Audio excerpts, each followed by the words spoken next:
Oh yes, God bless you kutoka pande zote za dunia. Leo nitawafundisha sana mabinti.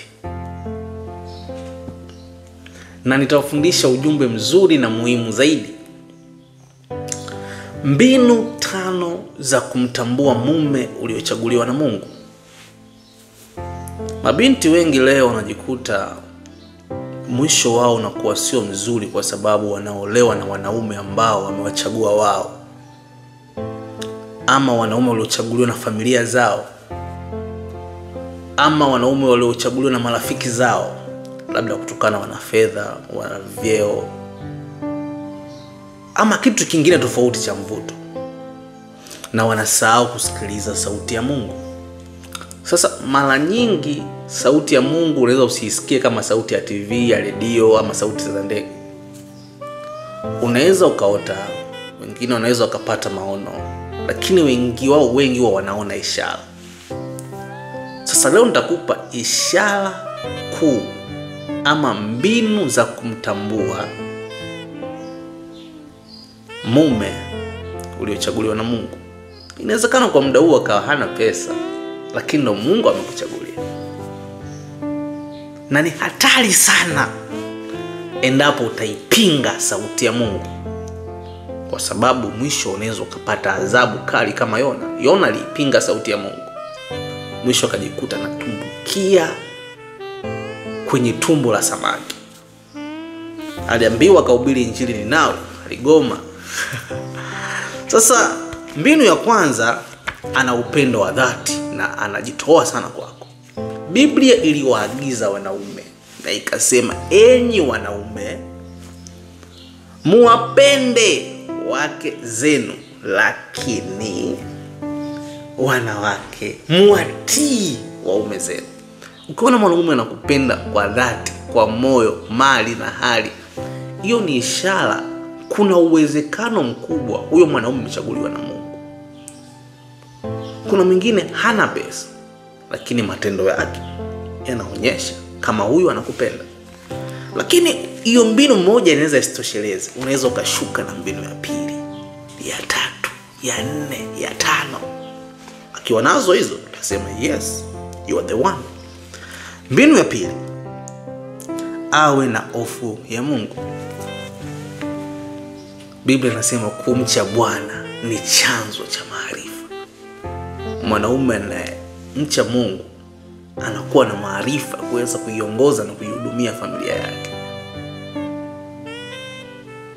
Atakuongoza na wewe, atakuhudumia na wewe kutokana na maarifa anayopokea kutoka kwa Roho Mtakatifu. Dalili ya 3, ukimwona tu unaanza kuwa na amani ya moyo, peace of mind. Ukikutana naye tu moyo unafurahi, malaika wanabariki, unapata msisimko wa ajabu kutoka ndani ya moyo.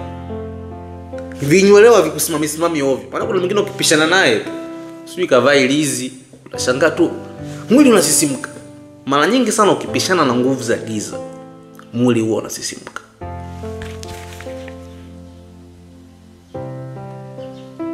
Muaminifu na heshima, dalili ya 4. Anakuwa muaminifu kwako, anaheshima kwako na anaheshima kwa jamii. Ukiona mwanaume na dalili hizi na ni mchumba wako, kuna uwezekano Mungu ndo amekuandikia. Msikivu, mtiifu, mnyenyekevu. Ukimwambia jambo sio mkorofi, hata kama jambo lako alipendi, anakujibu kwa adabu tu. Sawa, umeongea jambo zuri, lakini kwa sasa sio wakati wake. Unaonaje tukifanya kwa wakati ujao? Au unaonaje tukilifanyia tafiti zaidi? Kwa mtu unamwambia wazo, kwenda unaongea pumba tu wewe, hamna kitu. My friend, kuna uwezekano hilo sio chaguo la Mungu. Ya mwisho kabisa ni nidhamu. Nidhamu ya vitu vyote. Anakuwa na nidhamu ya fedha, anakuwa na nidhamu ya maneno, anakuwa na nidhamu ya mavazi. Discipline of all. Kila kitu anatumia kwa kiasi, hata maneno anakuwa nayo kwa kiasi. Ukiona mpo kwenye mahusiano na mchumba ambaye ana dalili hizi 5, nilizozitaja hapa, my friend, usikatae kuolewa naye. Hiyo ni sauti ya Mungu na hilo ni chaguo la Mungu juu yako, kwa lengo la kusababisha uzao wenye baraka kama uzao wa Ibrahim.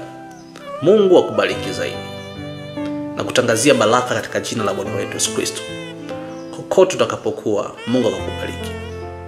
Ardhi utakayokanyaga ikazae matunda mema kwako, na kazi ya mikono yako Mungu akaiinue.